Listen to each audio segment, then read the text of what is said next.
다 함께 머리 숙여서 하나님 앞에 기도드리시겠습니다. 하늘에 계신 주여, 내가 눈을 들어 주께 향하나이다. 종의 눈이 그 상전의 손을, 여종의 눈이 그 주모의 손을 바람같이 우리 눈이 여호와 우리 하나님을 바라며 우리를 긍휼히 여기시기를 기다리나이다. 아멘. 날마다 하나님의 선하신 도우심을 바라는 심령이 주님 앞에 무릎을 꿇었습니다. 겸손한 모습으로 주님을 섬기는 교회, 모든 성도들이 되도록 은혜 내려 주옵소서. 동영상을 통해 함께 예배드리는 성도님들께 하나님의 은혜로 함께하여 주옵소서. 예수님 이름으로 기도드립니다. 아멘.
할렐루야. 주님의 사랑으로 여러분들을 사랑합니다.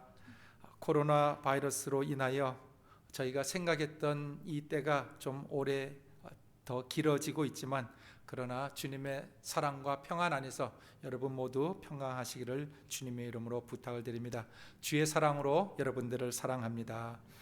교회 소식은 다른 특별한 소식은 없습니다.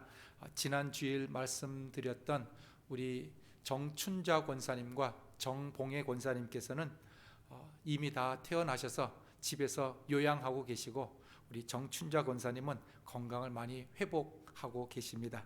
여러분, 하지만 완쾌되실 때까지 여러분 기억하시고 기도해 주시면 감사하겠습니다. 이 시간 우리 주님 앞에 준비한 헌금 하나님 앞에 드리시는 시간입니다. 함께 헌금 드리시도록 하겠습니다.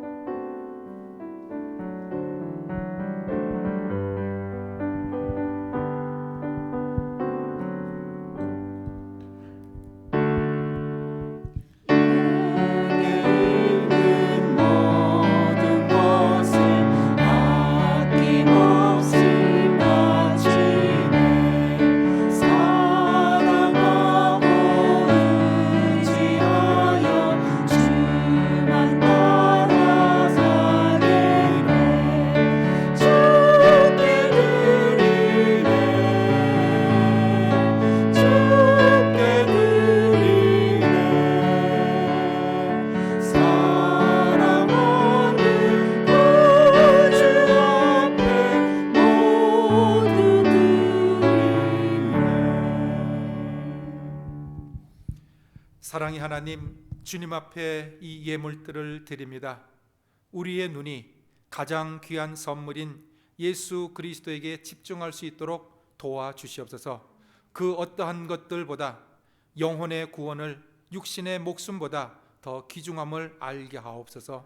하나님께서 사랑하시는 이들을, 사랑하시는 아들을 주심으로 우리에게 용서와 화목을 허락하여 주심을 감사를 드립니다. 저희에 드리는 이 예물들을 받아주시고 하나님 나라와 영광을 위하여 사용하옵소서. 예수님 이름으로 기도드립니다. 아멘.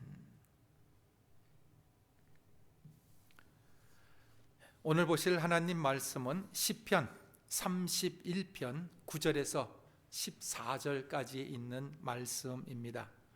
시편 31편 9절에서 14절에 있는 말씀까지만 봉독해 드립니다.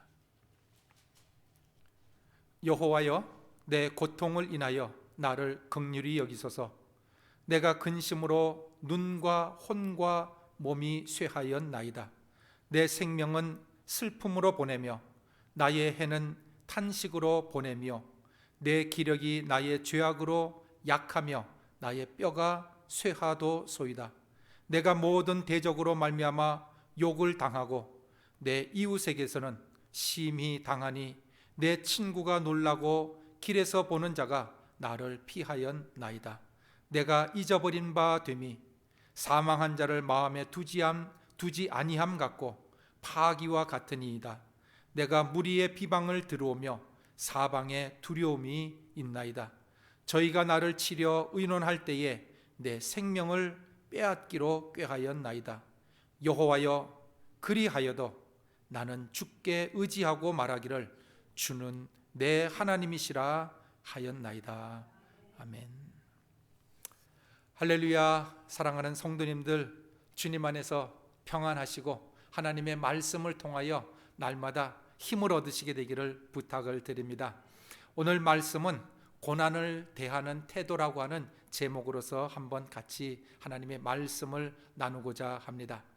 아픔과 고통 그리고 괴로움을 좋아할 사람이 어디 있겠습니까? 많은 그 고통을 통하여 유익을 얻고 그리고 그 시험을 꼭 통과해야만 한다고 하면 고난을 대하는 태도를 그 생각을 좀 바꾸어 보시기를 바랍니다. 바울은 로마서 8장 18절에 이렇게 고난이 주는 유익을 가르치고 있습니다. 생각컨대 현재의 고난은 장차 우리에게 나타날 영광과 좋게 비교할 수 없도다고 말씀을 하였습니다. 현재 받는 어려움과 고통은 장차 받을 영광과 비교해 보면 너무나 보잘것없는 작은 것이라는 것이죠. 그러므로 현재 당하는 이 고난을 잘 참고 잘 극복하라고 권면하고 있습니다. 하나님의 말씀을 잘 배우셔서 현재 우리에게 닥친 이 어려움을 잘 참아 승리하시게 되기를 부탁을 드립니다. 사람이 시험을 받으면 크게 세 종류의 부류의 사람으로 구분해 볼 수 있는 것 같습니다. 첫 번째는 시험 때문에 손해보는 사람이 있습니다. 시험 때문에 손해를 보는 경우라면 시험을 받지 않는 것이 더 낫습니다. 예수님께서 가룟 유다에게 말씀하셨습니다. 차라리 나지 아니하였다면 저에게 좋을 뻔하였느니라고 하신 말씀처럼 시험이 손해를 가지고 온다고 하면 이런 사람은 시험을 안 받는 것이 더 유익합니다. 이것은 시험이 그 사람을 쓰러뜨린 경우인데 예수님을 믿는 신자들 가운데서도 살짝만 건드려도 쓰러지는 연약한 기독교인이라고 한다고 하면 이런 사람은 사실 시험을 안 받는 것이 더 낫습니다. 두 번째, 시험을 통해서 아무것도 얻지 못하는 사람도 있습니다. 비록 손해는 보지 않았지만 또한 아무런 이득도 없는 경우가 있는 사람입니다. 하나님께서 환경을 조성하신 목적은 그 시험을 통해서 무엇인가 얻고 더 나아지고 성숙하고 발전이 되기를, 이익이 있기를 바라시는 것인데 그 하나님께서 만드신 그 환경을 통해서 아무런 이득이 없다면 이것은 낭비라고 하는 것이죠. 시험을 피해서 돌아다닌다고 해서 똑똑한 것은 아닐 수도 있습니다. 시험에 당당히 맞서서 싸워서 승리하시게 되기를 바랍니다. 시험에 합격하시게 되기를 바랍니다. 세 번째, 시험을 통해서 유익을 얻은 사람이 있습니다. 시험을 통과할 때는 힘들고 고통스럽지만 그것을 통해서 얻은 유익이 있는 사람이 있다는 겁니다. 열을 가하면 터지거나 녹아버리는 그러한 물건들이 있습니다. 이렇게 터지거나 녹는 물건들은 열을 가하면 안 됩니다. 그러나 금은 열을 가하면 가할수록 순전한 금만 추출해낼 수 있다고 합니다. 물론 열을 가한다고 해서 흙이 금이 되는 것은 아닙니다. 하지만 열을 가하면 금 외의 불순물들은 다 걸러져서 순전한 금만 구별하여 낼 수 있습니다. 그러므로 순금에게는 용광로의 그 불이 자신의 정체성을 명확하게 드러내는 것이기 때문에 도움이 된다는 것이죠. 그러므로 만약 순금이라고 하면 강한 열을 두려워하지 않을 것입니다. 시편 119편 71절에 시편 기자는 이렇게 말을 합니다. 고난 당한 것이 내게 유익이라. 이로 인하여 내가 주의 율례를 배우게 되었나이다고 고백을 했습니다. 이 시편 기자는 고난이 오히려 유익이 되었다는 것이죠. 플러스가 되었다는 것입니다. 무엇인가 얻은 것이 있었기 때문입니다. 시험을 통하여 도움이 되시기를 바랍니다. 진주 조개가 진주를 만들어내지 않았을 때는 그냥 값어치 없는 싸구려 일반 조개일 뿐입니다. 그러나 고통을 참고 진주를 만들어내게 되면, 그 진주를 품에 품게 되면 그 조개는 일반 조개의 몇백 배의 값어치 있는 진주 조개가 된다는 사실입니다. 어려움을 겪기 전에는 별로 값어치 나가지 않는 일반 사람이었지만, 평범한 인생이었지만, 고난을 통하여 고귀한 믿음을 소유한 신앙인이 된다고 하면 새 예루살렘을 건설하는데 그 재료가 되었다고 하면, 아름다운 보화가 되셔서 새 예루살렘의 한 귀한 일원이 되었다고 한다고 하면, 그것은 그것보다도 더 큰 상급은 없을 것이라는 겁니다. 이렇게 소중한 존재가 된다고 하면 사실 고난을 무서워하고 두려워하지만은 않을 것입니다. 주님의 몸에 일원이 된다고 하는 사실보다 더 값진 것이 어디 있겠습니까? 그러므로 우리가 이 시험을 당할 때 이것을 잘 감당하려는 마음 자세가 필요합니다. 시편, 오늘 저희가 읽은 31편은 다윗 왕이 한때 불같은 시험을 통과하면서 체험했던 소중한 진리를 우리에게 가르쳐 주고 있습니다. 어린 다윗이 거인 골리앗을 죽임으로 말미암아 사울 왕의 정치적인 라이벌로 낙인 찍힌 이후 그가 겪었던 고통은 사실 혹독한 연단이었다는 것입니다. 다윗이 당했던 괴로움이 어떠한 것이었는지 우리가 정확하게는 알 수 없을지 몰라도 본문을 통해서 몇 가지 발견하는 것이 있습니다. 오늘 말씀 가운데 9절을 보시면 이런 말씀을 합니다. 내가 근심으로 눈과 혼과 몸이 쇠하였나이다 하는 말을 합니다. 이 말을 현대적인 언어로 한번 바꾸어 본다고 하면 너무나 근심이 많아서 온 몸이 말라간다는 뜻이 될 것입니다. 즉 신경을 너무 많이 써서 신경쇠약으로 온 몸이 극도로 약해졌다는 말입니다. 그리고 그 신경쇠약으로 인해서 육체가 얼마나 약해졌는지 10절 후반부를 보면 이렇게 이야기를 합니다. 나의 뼈가 쇠하도소이다 라고 말을 합니다. 그 받은 고통 때문에, 그 신경 때문에 자기의 뼈에 통증이 올 정도로 괴로움을 당했다는 겁니다. 우리 몸에서 신체 가운데 아픔을 당할 때 가장 아픈 것이 뼈의 아픔이라고 이야기를 합니다. 뼈가 아픈 그 고통은 사실 이루 헤아릴 수 없는 그런 통증입니다. 다윗 왕은 나의 뼈가 쇠합니다 하는 말을 합니다. 이 말씀을 한번 생각해 보시기 바랍니다. 다윗은 참으로 훌륭한 신앙인이었습니다. 그런데 그러한 신앙인도 요즘 말로 하면 스트레스를 받았습니다. 아픔을 당했다는 겁니다. 이것을 기억하시기 바랍니다. 신앙이 좋은 사람들도 때리면 맞으면 아픕니다. 그러니까 함부로 때리지 마시기 바랍니다. 저 사람은 믿음이 좋으니까 맞아도 안 아프겠지. 아닙니다. 그 사람도 맞으면 아프고 괴로움을 당한다는 사실입니다. 문제는 거기서 끝나지 아니한다는 것뿐이지 때리면 아프다는 사실입니다. 성도들도 이러한 고통 당할 수 있습니다. 한동안 신경쇠약에 걸릴 수도 있고 스트레스 받을 수도 있다는 사실입니다. 문제는 그 어려움에 완전히 지배를 당하지 아니한다는 사실입니다. 11절을 보시면 이런 말씀을 합니다. 내가 모든 대적으로 말미암아 욕을 당하고 하는 말이 나옵니다. 다윗을 죽이려고 달려드는 많은 대적들 때문에 모욕을 당하고 심적인 고통에서 헤매었다 하고 이렇게 이야기를 합니다. 여기서 이 욕을 당한다고 하는 말, 요즘 말로 한다고 하면 아마 쓸데없는 헛된 소문이 아닐까 하는 생각을 한번 해봅니다. 이번 코로나 바이러스 사태로 인하여 저희가 여러 가지 당하는 일들 가운데 이 확인되지 아니한 이 소문들 때문에 마음에 상처받는 사람들이 있는 것 같습니다.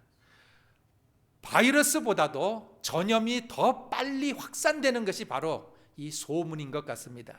우리 한국말에 발 없는 말이 천리를 간다고 합니다. 그 발 없는 말이라고 하는 것이 인간의 말을 의미하는지 혹은 달리는 말을 의미하는지 모르겠습니다만은 좌우지간 말도 빨리 퍼지고 말도 빨리 달립니다. 하지만 달리는 말보다도 더 빨리 가는 것이 바로 소문이 아닌가. 요즘 참 좋은 세상에 살고 있습니다. 우리가 손에 들고 있는 이 전화기를 통하여 지구 반대편에 있는 소식을 금방 봅니다. 지구 반대편에 어떤 일이 벌어졌는지 금방 소식을 알게 되는데 이러한 것을 잘 사용하면 좋은데 이것을 잘못 사용하게 되면 사람들에게 큰 상처를 줄 수 있다는 사실입니다. 최근 한국에도 인터넷에 SNS 그 소식통에 안 좋은 악평하는 댓글을 통하여 그렇게 되지 말아야 되지만 극단적인 선택을 한 배우들도 있다는 사실입니다. 참 이 좁은 지역에도 우리 사랑하는 성도님들 여러분 들어서 아시다시피 생각지 않은 그런 소문을 들으셨는 줄로 압니다. 풍문, 발 없는 말, 근거 없는 말, 누가 했는지도 잘 알지 못하는 그러한 것 때문에 여러 가지 잡다한 소문이 나는데 여러분 기억하시기 바랍니다. 누가 무슨 말을 하든지 간에 이번에 이 사건을 통하여 배운 것이 하나 있습니다. 그래서 뭐냐면 누가 무슨 말을 할 때에 확인해보고 하시는 말씀입니까 하는 그 말을 하고 싶습니다. 누가 저한테 말을 하든지 간에 무슨 풍문을 퍼뜨리든지 간에 저는 저에게 그 말 한 사람한테 확인해보고 하시는 말씀입니까 하는 말씀을 하고 싶습니다. 아마 그러하다고 하면 아마 제가 알기에 99% 되는 사람은 아니요, 그냥 들은 말입니다 할 줄로 압니다. 확인해보지도 않고 그냥 들은 말 진짜인지 거짓인지 알지도 못하고 함부로 퍼뜨리는 것, 듣는 사람은 상처될 사람이 있다는 사실입니다.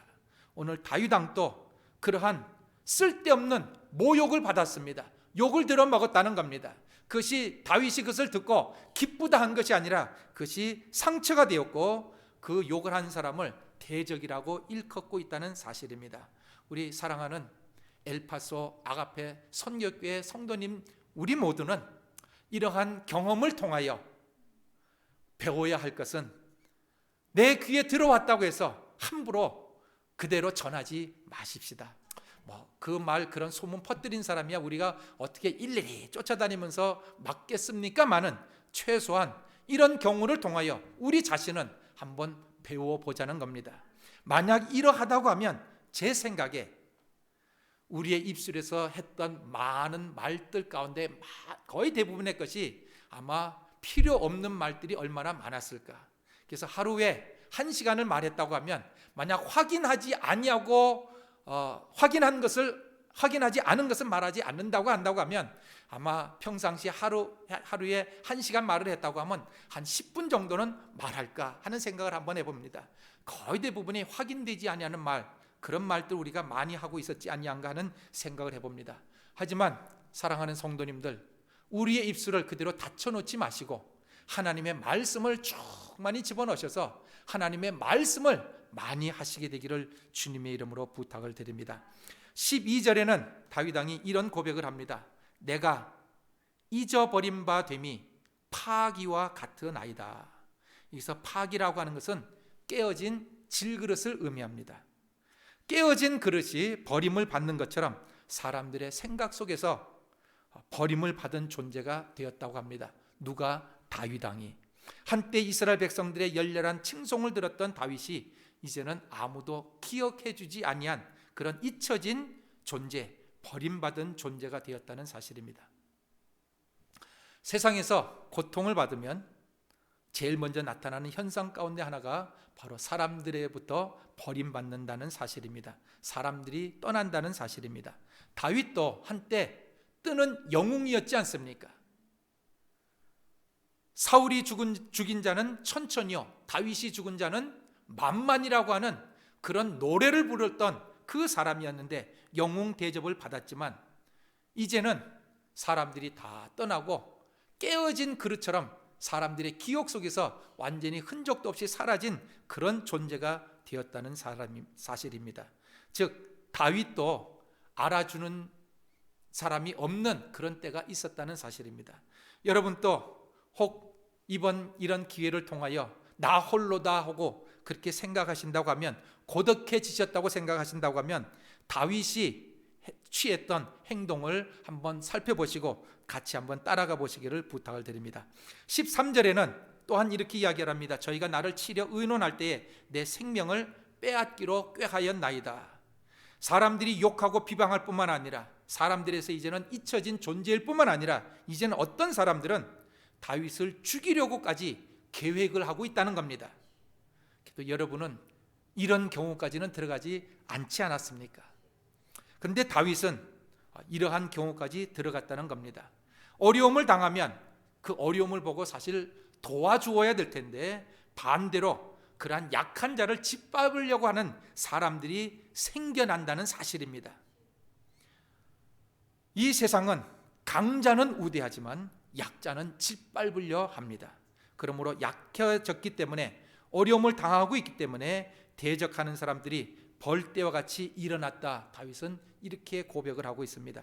이것은 다윗이 하나 상상이 아니라 다윗이 그 당시 받았던 체험입니다. 즉 다윗이 체험했던 아픔과 고통이 있었다는 사실이죠. 자, 여기서 다윗은 큰 반전을 일으킵니다. 그가 이렇게 어려움을 당했지만 나는 이제 못 견디겠다, 못 일어나겠다, 쓰러진다 한 것이 아니라 다윗은 이런 고백을 합니다. 시편 31편 1절에 여호와여 내가 주께 피하나이다. 다윗은 엄청난 고통을 통하여, 시련을 통하여 하나님께 피하는 법을 배웠습니다. 오늘 저희도 우리가 여러 가지 어려움을 당했다고 이야기할 수 있습니다. 실제적으로 질병에 걸릴 수도 있고 재정적인, 경제적인 어려움에 당할 수도 있고 사람들이 나를 찾아주지 아니하고 완전히 나 홀로 외로이 있다고 하는 쓸쓸함 속에 들어갈 수도 있습니다. 하지만 이것을 통하여 하나님께 피하는 법을 한번 배워보시기를 바랍니다. 그래야 하나님께서 내가 여기 있노라, 성경에만 기록되어 있던 그 말씀이 이제는 내 심령 가운데 들려져서 다른 사람의 소리를 듣지 아니한다 할지라도 하나님의 음성 들음으로 말미암아 하나님 이것을 통하여 제가 놀라운 참 유익이 되었습니다 하는 이런 고백을 할 수 있으시기를 바랍니다. 14절 오늘 읽으신 본문의 마지막 절에 이렇게 이야기합니다. 여호와여 그러하여도 나는 주께 의지하고 말하기를 주는 나의 하나님이시라 하였나이다 하고 이야기합니다. 여기서 한번 밑줄을 그어 보시길 바랍니다. 그러하여도, 그러한 상황이 벌어졌다 하여도 나는 하나님을 고백하고 하나님을 찬양하고 하나님은 나의 하나님이십니다 하는 그런 고백을 하겠습니다. 이 고백이 저와 여러분의 고백이 되어지시기를 바랍니다. 많은 고통과 괴롭힘을 당하면 일반적으로 하나님을 믿던 사람들까지도 믿어도 소용없다, 하나님이 어디 있냐 하며 하나님을 멀리하는 경우가 있습니다. 그러나 진정 하나님을 사랑한 사람이라고 한다고 하면 아마 아무리 어려움이 닥친다 할지라도 다윗의 고백한 이런 고백을 하게 될 줄로 믿습니다. 그러하여도 나는 하나님께 피합니다. 하나님을 만납니다. 하는 고백을 하게 될 줄로 압니다. 즉 견딜 수 없는 고통 때문에 하나님께 피하는 그런 값진 것을 배웠다는 사실입니다. 사람이 언제 하나님을 진지하게 찾을까요? 언제 우리의 영혼이 맑아질까요? 형통할 때이겠습니까? 아니면 곤고할 때이겠습니까? 어떤 분이 고통 없는 지옥이라고 하는 묘한 말을 하였습니다. 고통이 없으면 천국이지 왜 지옥이냐고 반문하실지 모르지만 이 말하신 분은 유명한 의사 폴 브렌트 박사님이 한 말입니다. 그는 일평생 한센시병, 즉 우리로 하면 나병이죠. 나병 퇴치를 위하여 싸운 의사분입니다. 그가 많은 나병 환자를 치료하면서 발견한 것은 고통이 있기 때문에 그 고통이 사람에게 얼마만큼 유익을 주는가 하는 사실입니다.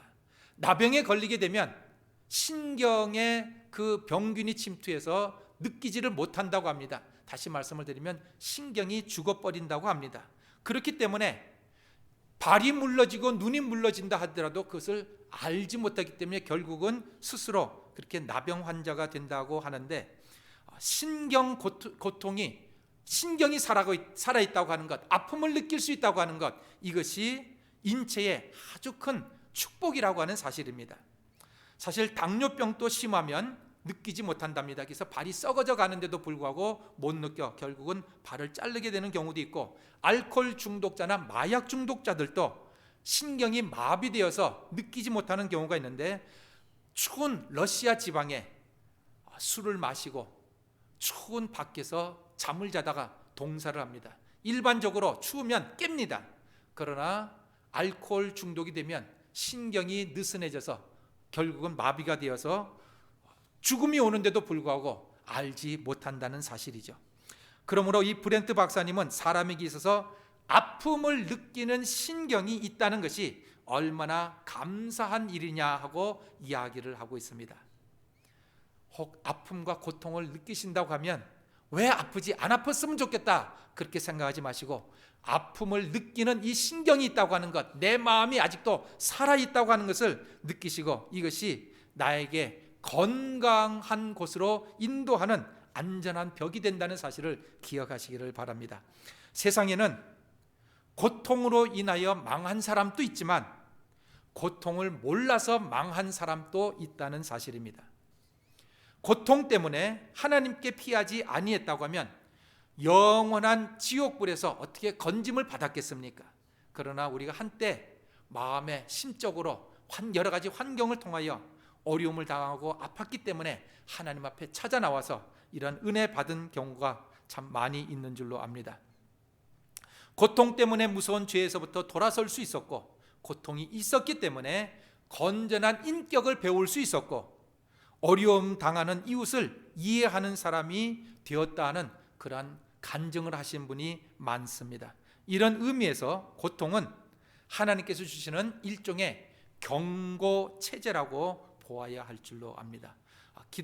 기독교 변증가인 C.S. 루이스 교수님의 말처럼 고통은 하나님이 사랑하는 사람을 위하여 사용하시는 확성기라고 했습니다. 즉 손가락에 가시가 박히면 신경 조직을 통하여 아픔이 전달이 됩니다. 그래서 그 몸을 보호하게 된다는 것이죠. 뜨거운 불에 손을 갖다 대면 신경 조직이 아픔을 느꼈기 때문에 불에서 손을 빼라고 소리를 지른다는 겁니다. 고통을 느끼지 못한다고 하면 잘못되는 줄도 모르고 있습니다. 그러므로 우리가 이와 같은 환경, 어려움, 고통을 느낀다고 하는 이것은 어떻게 보면 하나님을 찾으라고 하는 그런 하나님의 음성인 줄로 믿으시길 바랍니다. 주님께서 나에게 오라고 하는 그 음성으로 이루는 들으시게 되기를 부탁을 드립니다. 화극헌데 고통을 좋아하는 사람은 아무도 없습니다.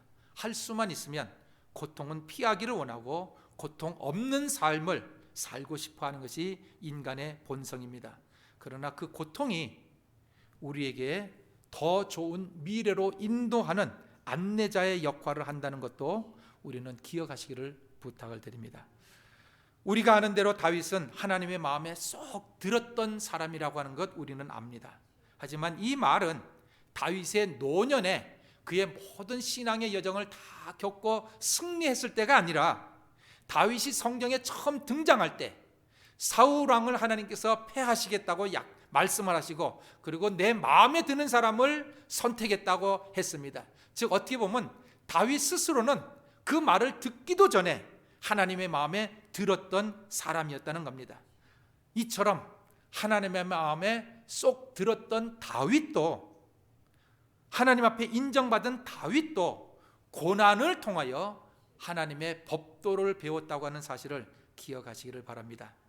고난이 괴로움과 고통으로 끝날 수도 있지만 고난이 하나님의 법칙을 배우는 좋은 기회도 될 수 있다는 사실을 기억하시면서 우리에게 닥치는 모든 일들, 왜 이런 것이 왔는가 의아하게만 생각지 마시고 하나님 앞에 피하는 다윗과 같은 고백을 할 수 있으시기를 부탁을 드립니다. 다윗처럼 나는 고난 때문에 손해보지 않았어, 나는 고난 때문에 하나님과 더 가까워지는 법을 배웠어 하는 이런 고백을 할 수 있으시기를 부탁을 드립니다. 이 어려움의 시기에 손해만 보지 마시고 손해를 유익으로 바꾸는 지혜로운 믿음의 사람들이 되시기를 주님의 이름으로 축원을 드립니다. 기도드리겠습니다. 하나님, 코로나 바이러스 전염병이 언제 끝날지 알지 못하는 어두운 터널로 저희가 들어가고 있습니다. 우리가 생각했던 것보다 이것이 더 오래 유지되고 있습니다. 하지만 이러한 고통의 시간들이 손해만 주는 것이 아니라 유익한 일도 많이 생기게 하옵소서. 다윗 왕의 고백처럼 하나님의 보호하심을 체험하는 놀라운 은혜를 맛보게 하옵소서. 그리스도의 평강과 성령님의 능력이 저희 심령을 주장하여 주시옵소서. 예수님 이름으로 기도드립니다. 아멘.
이제는 우리 주 예수 그리스도의 무한하신 은혜와 아버지 하나님의 크신 사랑과 성령님의 교통하심이 지금부터 영원토록 여러분과 함께 하시기를 간절히 축원합니다. 아멘.